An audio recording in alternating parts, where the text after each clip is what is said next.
This is Sky News at 10, our top story. The effort to escape from conflict-torn Sudan. Our team in the port city where thousands are trying to get out.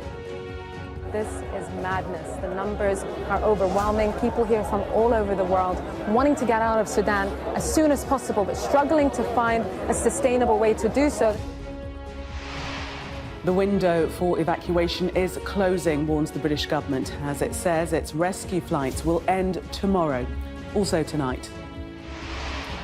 Defiant but divided, why the health service unions look set to agree to the latest pay offer, despite high-profile holdouts like the RCN. A sharp exit for the BBC's chair, resigning after he's found not to have revealed a potential conflict of interest involving Boris Johnson. The big freeze threatening a big melt. We report from California, where climate change-driven extreme weather is causing fears of flooding. And the King and Queen consort preparing for the coronation. The new official photos released tonight. And we'll take a first look at tomorrow's front pages in our press preview from 10:30.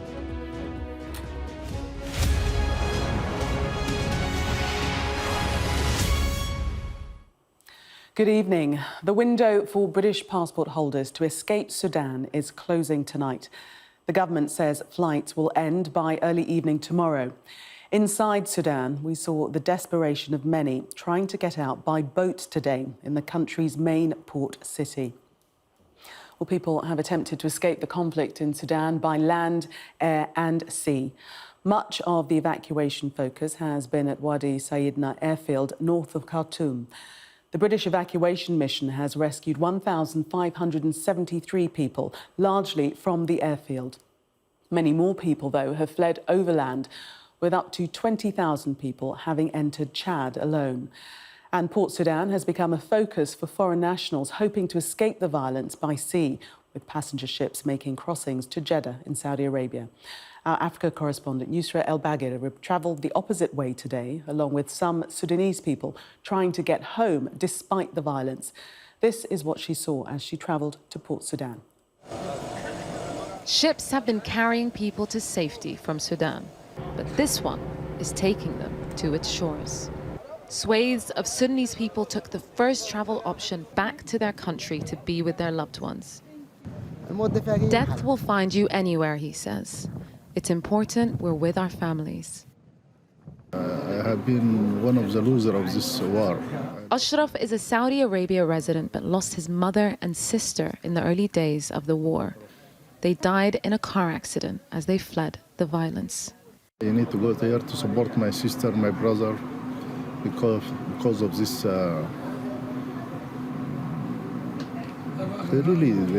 are really in bad situation. Muna was making a pilgrimage to Mecca when hell broke loose back home. Suffering a lot till I found a ticket. So, no, alhamdulillah. Yeah, because I left my child 1 year and a half, you know. People flood the deck, anxiously waiting to disembark. We were offered amnesty but insist on reaching Sudan no matter what, he says. But they're yet to see what Sudan has become. Port Sudan has transformed into an epicenter of displacement. Hundreds are here praying they'll win the lottery and their names will be called. The wait already feels too long. This is madness. The numbers are overwhelming. People here from all over the world wanting to get out of Sudan as soon as possible, but struggling to find a sustainable way to do so. There have been many promises that haven't been fulfilled. There have been many ships that have come and gone. We are suffering, she says. Even in Syria, we didn't see war like this. You're Sudanese, your husband's from Yemen. Where are you going to go? Actually, I'm going for Yemen. You're going to go to Yemen? Yeah. You prefer Yemen to Sudan right now? Yeah. Why? You see, now there is no safety. Masses of people who would choose anything else than the horror from which they've come. Yusra al-Baghir, Sky News, Sudan. The Deputy Prime Minister said today that the rescue flights taking British nationals out of Sudan would end tomorrow because of a fall in the number of people asking to board them. Oliver Dowden said consular support would be provided in the country for those who remain.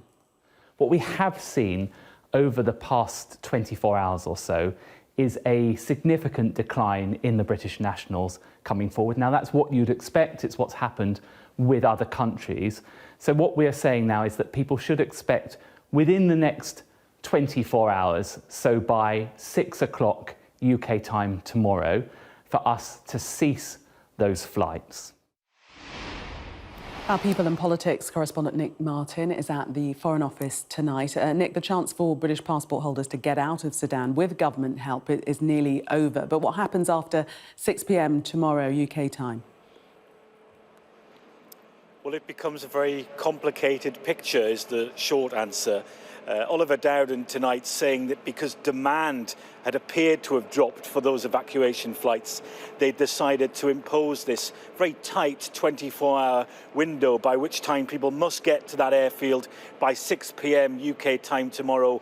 Otherwise, there will be no more British evacuation flights. Of course, the picture is far more complicated than that. The truth is, the airfield that they've been using has been falling apart for the last few days. The runway is so brittle that those heavy planes landing on it have started to break it up. That cannot continue. But also, just because the ceasefire, a fragile one, has been extended for another 3 days, the British know that that cannot be relied upon, and that the position at that airport and for planes landing at it becomes more perilous as the days go on. So what do people do when those planes stop taking off? They must go to Port Sudan. But the advice is vague from the Foreign Office. They say that after tomorrow there will be some consular help up there, but they don't say any more than that.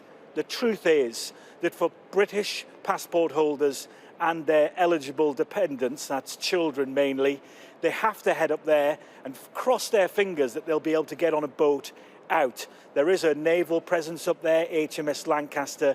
That's a frigate. No one's getting on that. So after tomorrow, the only chance is through Port Sudan or a land border. And after that, choices and opportunities to get out of this very dangerous place will diminish very quickly. Thank you for that update. The strikes in the NHS have been running for more than 4 months, but there is just a glimmer of hope tonight that they could be coming to an end. After the GMB union voted to accept the government's pay deal, it means that unions representing more than half of the health workers involved want to take it. That may mean the government imposes the deal, despite high-profile dissenters like the Royal College of Nursing, as our health correspondent Ashish Joshi reports. A pivotal moment in a dispute that has divided the NHS. 56% of GMB members have voted to accept the pay offer. It's a result that means the majority of NHS staff council unions have provisionally agreed to a 5% pay increase and a lump sum payment offered by the government. For GMB, the current dispute over last year's pay is now over. It means our members can return to work, and we will be urging the government that if this vote is carried at the Staff Council next week, that arrangements are made to immediately pay that money, to get that money into our members' pockets. But the offer has left unions divided. While Unison and GMB now want the deal implemented, RCN and Unite have rejected it and say they will continue to strike. That will not stop us taking action to win a fair deal for our members. But look, this is also about the future of the NHS itself.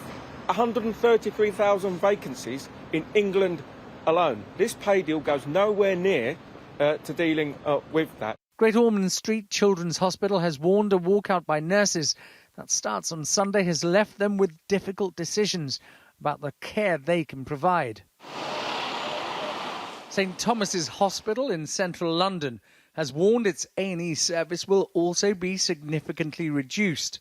Critical care nurse Dave Carr will be among those on the picket line. I think we'll obviously have to discuss what we do, but what I'd like to see is my union Unite combined with the doctors' union, the BMA, and the nurses' union, the RCN, and take joint action. Health Secretary Steve Barclay welcomed GMB's announcement and says he's hopeful Other unions will now formally accept the pay offer. The NHS Staff Council will meet on Tuesday. It uses an electoral system, and this GMB result means that the number of unions who want to see the government's pay offer implemented is now in the majority. But this won't see an end to the strikes.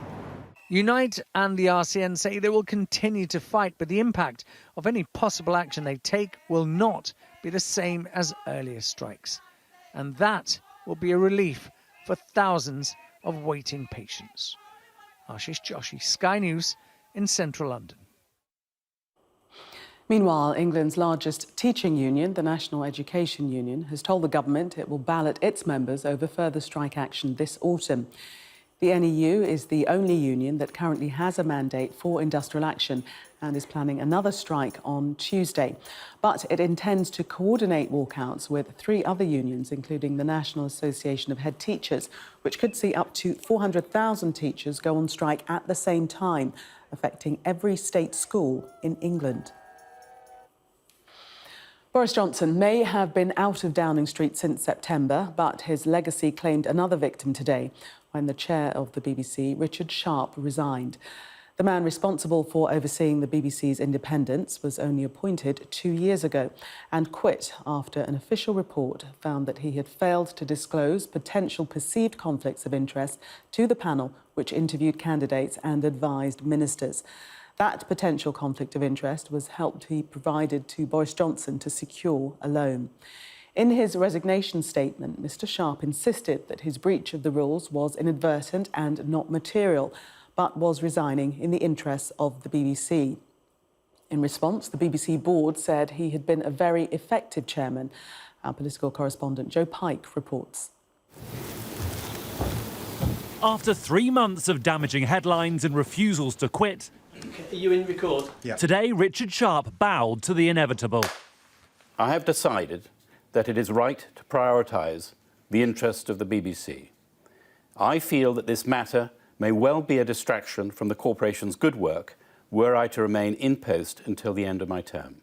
Even before the damning report was published, he jumped, whilst attempting to minimise his mistakes. While I did breach the governance code for public appointments, the breach does not necessarily invalidate an appointment. Indeed, I've always maintained the breach was inadvertent. The corporation's chairman leads the BBC board, which sets its strategic direction, budget and appoints a Director General. Good morning, Mr Johnson. Did Mr Sharp help you with your loan? At the root of this saga, Boris Johnson's finances, or the lack of them, and Mr Sharp's role facilitating an £800,000 loan. Did you offer anything to Mr Sharp in exchange for your loan support? A fact he didn't mention when applying to be BBC chairman, an appointment Boris Johnson supported. Among the key findings from Adam Heppenstall KC were that Richard Sharp failed to disclose potential perceived conflicts of interest to the panel which interviewed candidates and advised ministers. There is a risk of a perception that Mr Sharp was recommended for appointment because he assisted the former Prime Minister in a private financial matter and/or that he influenced the former PM to recommend him for the job. And both these non-disclosures caused a breach of the governance code. Visiting Glasgow, Rishi Sunak again faced questions about the actions of his former boss in government, Boris Johnson. Thank you, everyone. And his former boss at Goldman Sachs, Richard Sharp. Why didn't you sack him months ago? This is about doing things properly and professionally, and when concerns are raised, it's right that there is a proper process, an independent process. Should his replacement be a non-political appointment, and are you sick and tired of clearing up Boris Johnson's mess? You know, what I'm doing is focus on delivering for the British people. Good morning to you all. Just weeks after Gary Lineker sparked a different BBC crisis by tweeting about politics, today the presenter waded into this row to argue the BBC chairman should not be selected by the government of the day. All this does revolve around the judgment of a former Prime Minister, but also that of the current top civil servant, Cabinet Secretary Simon Case.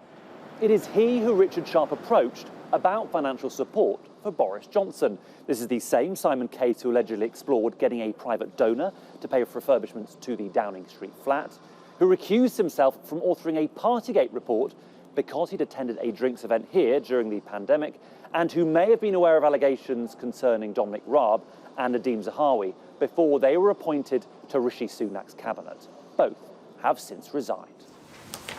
The search for Richard Sharp's successor now begins, but as the government appoint the selection panel, the job remains in their gift. Joe Pike, Sky News. Kiev hadn't suffered an aerial assault for nearly 2 months, but Ukraine's capital was targeted by Russia last night, along with other major cities. At least 19 people were killed. Blasts were heard in the towns of Uman, Kremenchuk, Poltava and Mykolaiv in what Russia described as high-precision strikes. More than a dozen cruise missiles were fired at Kiev. Our international correspondent Alex Rossi reports. Most people were asleep when Russia unleashed its wave of cruise missiles. This apartment block in Uman in central Ukraine devastated in the attack. Moscow claims it does not target civilians, but this is the reality.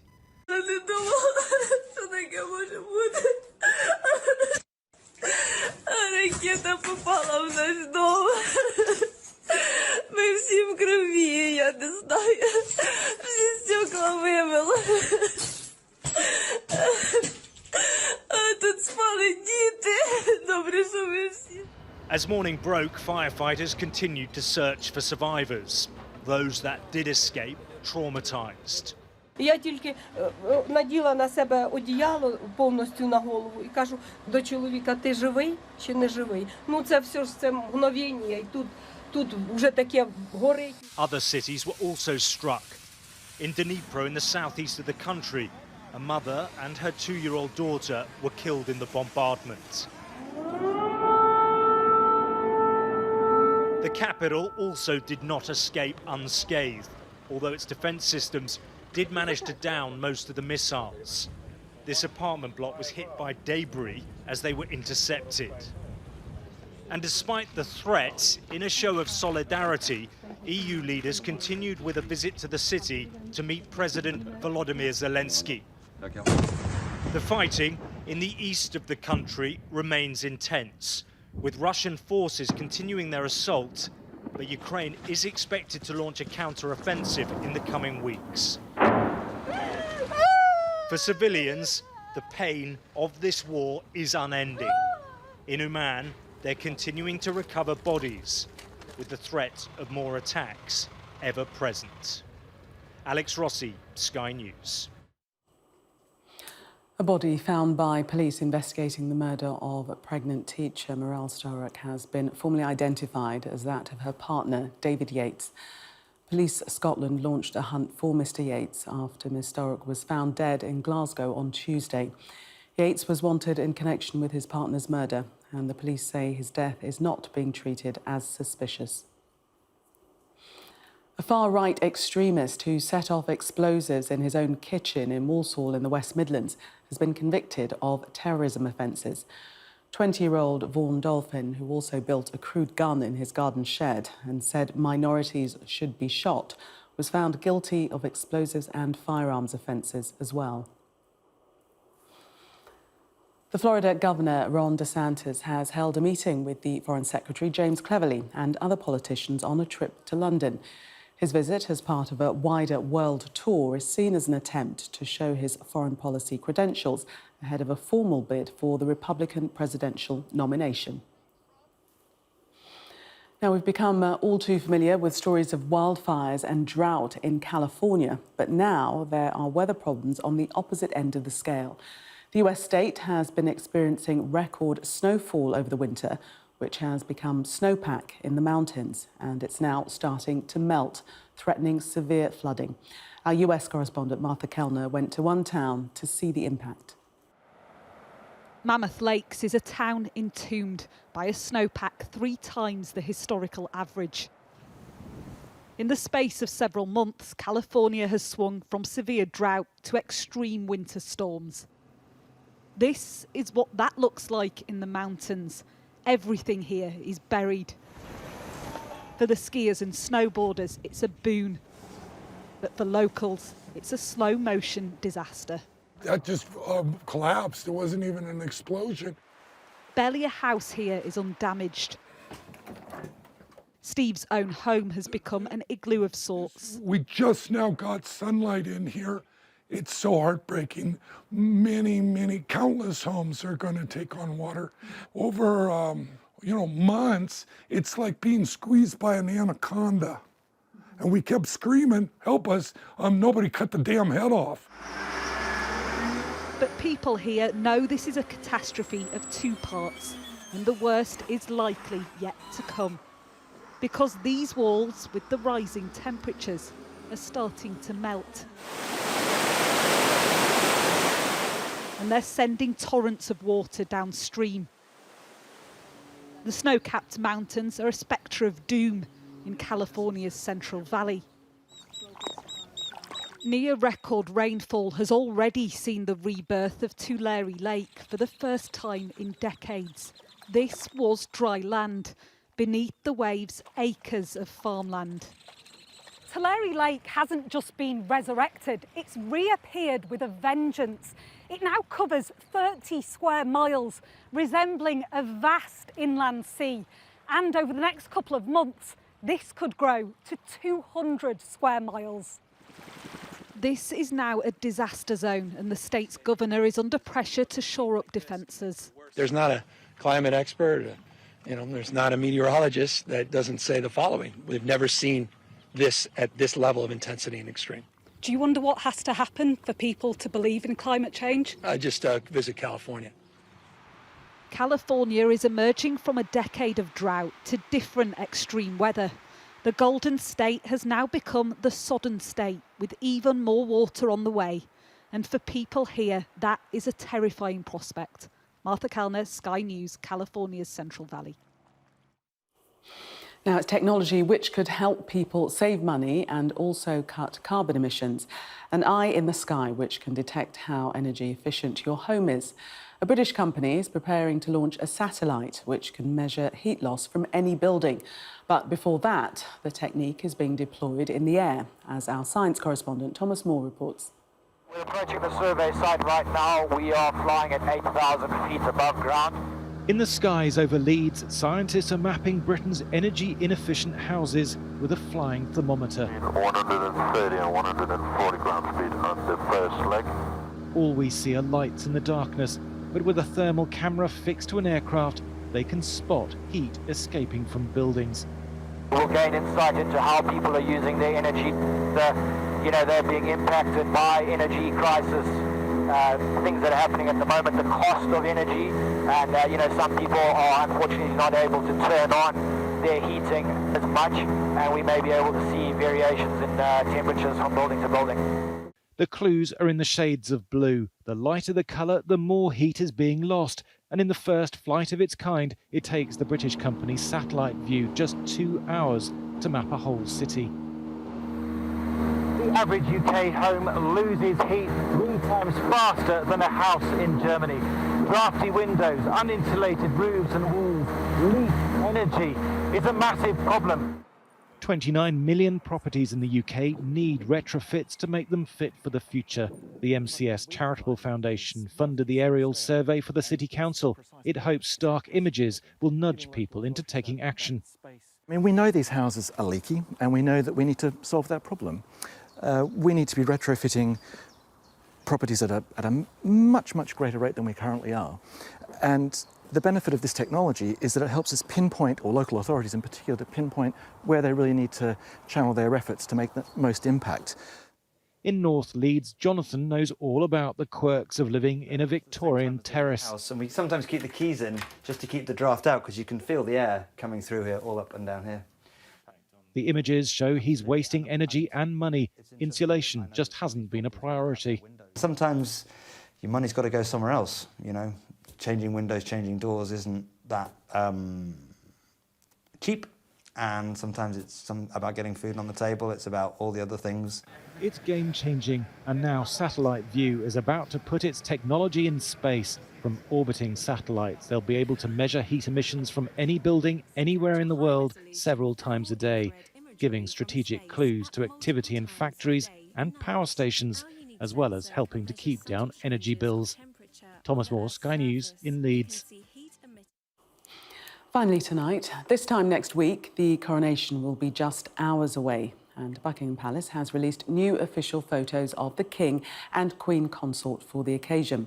We've also been given a glimpse of what's known as the anointing screen, which will hide the king from view at a key point in the service. Dan Whitehead has more. Prince Charles was now in the Abbey to witness the anointing. It is the most sacred part of a royal coronation. The anointing, historically regarded as a moment between sovereign and God, is hidden from cameras and the millions watching worldwide. 70 years on from his mother's coronation, the anointing screen for King Charles has been completed. It will shield the king as the Archbishop of Canterbury anoints the sovereign. Created by 150 students and staff at the Royal School of Needlework, the tree design was personally selected by the monarch, each leaf depicting one of the 56 countries of the Commonwealth. It's been incredible. It's been a really, really big team project, and I think that's what's been so lovely about it, because everybody has been able to bring their skills to this screen, and it's just been amazing to work with everybody and collaborate. Accept our offering of this anointing screen, which we dedicate this day. Blessed at a special service at the Chapel Royal at St James's Palace, the screen will be carried by service personnel from regiments of the Household Division before the crowning of His Majesty. The screen is there to actually provide privacy to the most sacred part of the ceremony. And previously it was a canopy over the top, which actually didn't provide real privacy, it was more figurative. And now this three-sided screen provides, absolute privacy during the process. Ahead of next weekend, 3 new photographs of the King and the Queen Consort have been released, taken in the blue drawing room at Buckingham Palace. It is now down to the fine details and finishing touches, with just days to go till the ceremony he has waited more than 70 years for. Dan Whitehead, Sky News.